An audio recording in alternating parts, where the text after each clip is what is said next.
उत्तर प्रदेश के बरेली में बच्चों से अल्लामा इकबाल की प्रार्थना लब पे आती है दुआ बन के तमन्ना मेरी का गायन कराने के जुर्म में एक शिक्षा मित्र वजीरुद्दीन और स्कूल की प्रधानाध्यापिका नाहिद सिद्दीकी के खिलाफ एफआईआर दर्ज हुई और कल शिक्षा मित्र को मुअत्तल करने के साथ प्रधानाध्यापिका को निलंबित कर दिया गया।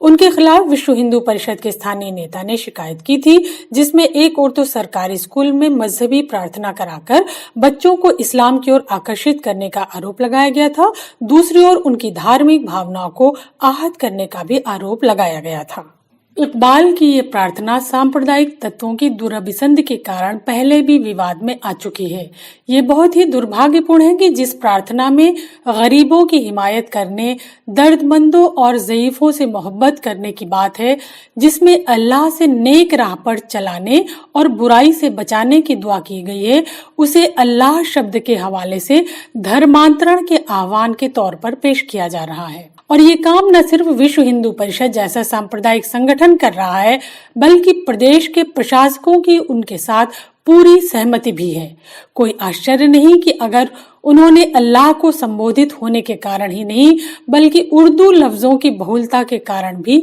इस प्रार्थना को धर्म प्रचार मान लिया हो। उनसे पूछा जाना चाहिए कि क्या वे सूर्यकांत त्रिपाठी निराला की वरदे वीणा वादनी वरदे को भी देवी सरस्वती को संबोधित होने और सांस्कृतिक होने के आधार पर आपत्तिजनक मानने के लिए तैयार हैं। अल्लामा इकबाल की जिस प्रार्थना को लेकर विवाद उठाया गया है, उसे पूरा पढ़कर लोगों को ये देखना चाहिए कि क्या ये किसी भी कोण से एतराज किए जाने के लायक है।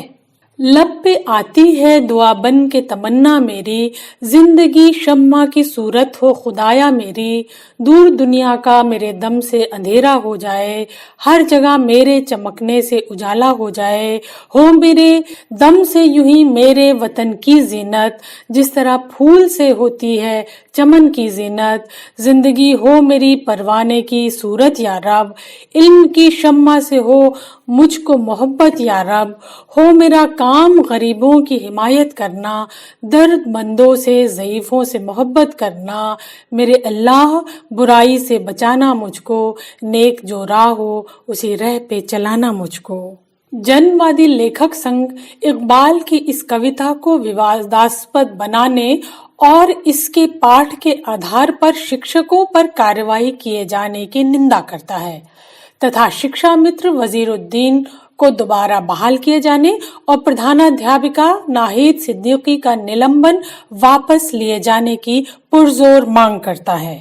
संयोग है और नहीं भी है कि जिस दिन ये कार्रवाई हुई, उसी दिन मथुरा की एक जिला अदालत ने 1991 के प्लेसेस ऑफ वर्शिप एक्ट की अनदेखी करते हुए श्री कृष्ण जन्मभूमि शाही ईदगाह मस्जिद विवाद में शाही ईदगाह परिसर के आधिकारिक निरीक्षण की इजाजत दे दी। 1991 का कानून स्पष्ट निर्देश देता है कि अयोध्या के एक मामले को छोड़कर अन्य सभी उपासना स्थल उसी तरह से रहेंगे जिस स्थिति में वे 15 अगस्त 1947 में थे। ऐसे में पहले काशी और अब मथुरा के मामले में अदालतों का ऐसा रवैया दुर्भाग्यपूर्ण ही कहा जाएगा, जो बहुसंख्यक समुदाय की राजनीति करने वालों के दबाव में संवैधानिक प्रावधानों के उल्लंघन जैसा प्रतीत होता है। विविधताओं से भरे इस देश की साझा सांस्कृतिक विरासत को नष्ट करने की ऐसी कोशिशों का